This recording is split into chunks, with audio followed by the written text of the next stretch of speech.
फजर के बाबा जब बुरी तरह हार जाते हैं क्योंकि ज़मीन उन्हें नहीं मिलती। और ज़मीन किसको मिलती है? शेर के चचा और उनकी वालदा को।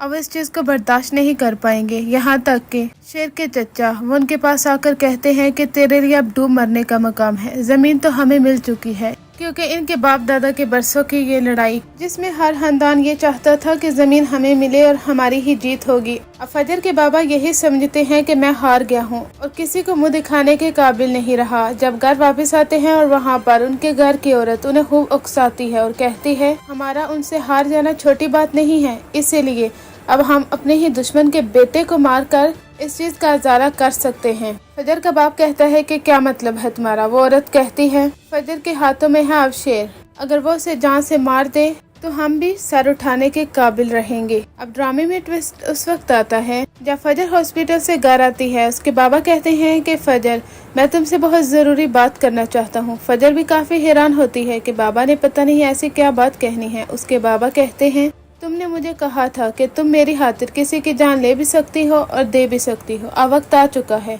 हमारा दुश्मन हमारे हाथों में है, हम उनसे ज़मीन हार चुके हैं, लेकिन हम कभी भी सर उठाकर जी नहीं पाएंगे। अब सब कुछ तुम्हारे हाथ में है, हमारे दुश्मन को तुम जान से मार दोगी तो फिर ही हम कामयाब होंगे। ये सुनकर तो फजर पहले दंग रह जाती है कि मेरे बाबा ऐसी कैसी बातें कर रहे हैं, यानी वो एक पेशेंट को मारने का कह रहे हैं। लेकिन फजर वहाँ पर यही कहेगी कि ठीक है बाबा, मैं आपकी बात मानने के लिए तैयार हूँ। वो ये सब इसलिए कहती है क्योंकि इसे मालूम है कि शेर के इर्द गिर्द दुश्मन मंडला रहे हैं। एक तरफ उसके बाबा जो कि शेर को मारना चाहते हैं सिर्फ और सिर्फ अपने मफाद की खातिर, और दूसरी जानब उसका चचा जो कि शेर को तड़पा कर रखना चाहता है दौलत और जायदाद की खातिर। अब फजर अपनी चची से बात करती है और कहती है कि हमें जल्द से जल्द शेर को वहाँ से निकालना है क्योंकि शेर को बहुत खतरा है। उसकी चची कहती है कि ठीक है, तुम अपना सारा प्लान बनाओ, गाड़ी लेकर मैं बाहर खड़ी रहूंगी, शेर को लेकर बाहर आ जाना, वहाँ से हम फौरी तौर पर फरार हो जाएंगे। अब रात का वक्त होता है, जैसा कि आपने देखा है कि डॉक्टर तहा को दिखाया गया है कि वो बहुत जल्द सो जाता है और सीसीटीवी फुटेज को भी गौर से नहीं देखता। इस चीज का फायदा उठाते हुए फजर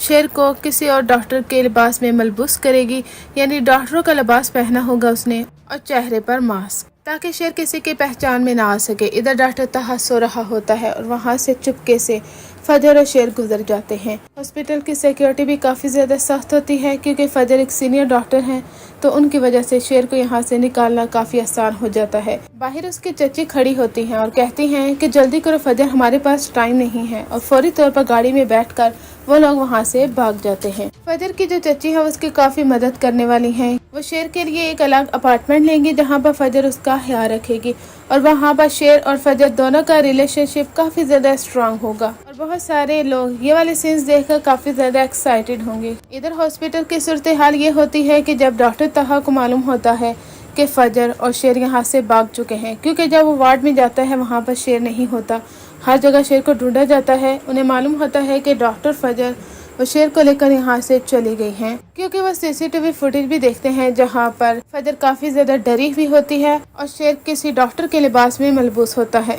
डॉक्टर तहा फौरी तौर पर डॉक्टर रंगूनवाला को कॉल करते हैं और कहते हैं कि फजर हमारी ही आंखों में धोखा देकर यहाँ से फरार हो चुकी है। वो कहता है कि ऐसा नहीं हो सकता। वो फौरी तौर पर हॉस्पिटल में आता है और डॉक्टर तहा के मुंह पर जोर का थप्पड़ मारेगा और कहेगा कि तुम सोते रहे और फजर यहाँ से भाग गई। अब हम उसके चचा को क्या मुंह दिखाएंगे, और जो करोड़ों की रकम हमने ली है अब उसका खमियाजा अब हमें भुगतना होगा। डॉक्टर रंगूनवाला कहता है कि उनकी फैमिली आज मिलने के लिए आ रही है, हम उन लोगों को क्या जवाब देंगे कि शेर कहाँ है। डॉक्टर तहा कहता है कि अब सच बोलने के अलावा तो कुछ रहा नहीं, अब तो हमें उन्हें सच ही बताना होगा कि शेर और फजर यहाँ से फरार हो चुके हैं, इसके अलावा हमारे पास कोई रास्ता नहीं है। जब उनकी फैमिली हॉस्पिटल में आ जाती है और उसका चचा कहता है कि तुम शेर को इंजेक्शन लगा रहे हो ना, वो जिंदगी की तरफ वापस नहीं आना चाहिए। डॉक्टर रंगूनवाला कहता है कि अब जिंदगी की तरफ वापस तो वो आकर रहेगा, क्योंकि डॉक्टर फजर उसे लेकर यहाँ से फरार हो चुकी हैं। ये सुनकर तो चचा के पाँव तले जमीन निकल जाती है, उसके तो पसीने छूट जाते हैं क्योंकि उसकी हकीकत सब लोगों के सामने आ जाएगी। क्योंकि अगर फजर ने कार्रवाई की तो उसका चचा बुरी तरह फंसेगा, डॉक्टर रंगूनवाला भी और डॉक्टर तहा भी, और इस हॉस्पिटल को तो शायद बंद भी करवा दिया जाए या फिर इस हॉस्पिटल के सख्त से सख्त कार्रवाई होगी। इसलिए अब इन सब के तो बुरे दिन शुरू हो चुके हैं। शेर की वालदा को जब मालूम होता है वो काफ़ी ज़्यादा रोती है और कहती हैं میں نے تم لوگوں سے کہا تھا کہ فجر کو دور رکھو، وہ میرے دشمن کی بیٹی ہے، اس لیے وہ شیر کو نقصان پہنچا سکتی ہے۔ میرے بیٹے کو کچھ بھی ہوا تو میں اس ہاسپٹل کے خلاف کارروائی کروں گی، تم سب لوگوں کے خلاف بھی۔ اب سب لوگ انتظار کریں گے، ہو سکتا ہے کہ فجر جلدی واپس نہ آئے، کیونکہ ایک طرف اس کے بابا نے بھی کہا تھا کہ شیر کو جان سے مار ڈالو، اور دوسری جانب اس کا چچا، وہ تو شیر کو تڑپا کر رکھنا چاہتا تھا۔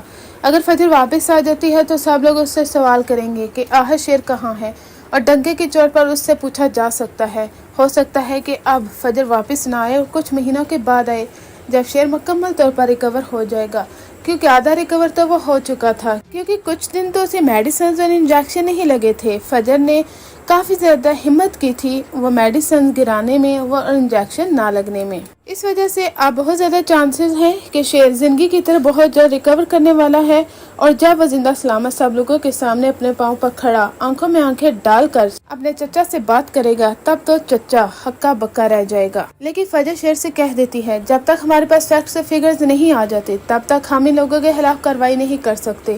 تم اپنے باپ کی موت کا بدلہ بھی لوگے، اپنے باپ کو انصاف بھی دلاؤ گے، لیکن اس کے لیے ہمیں صبر سے کام لینا ہوگا۔ ایک بات یاد رکھنا، کبھی بھی ٹریگر نہیں ہونا تم نے۔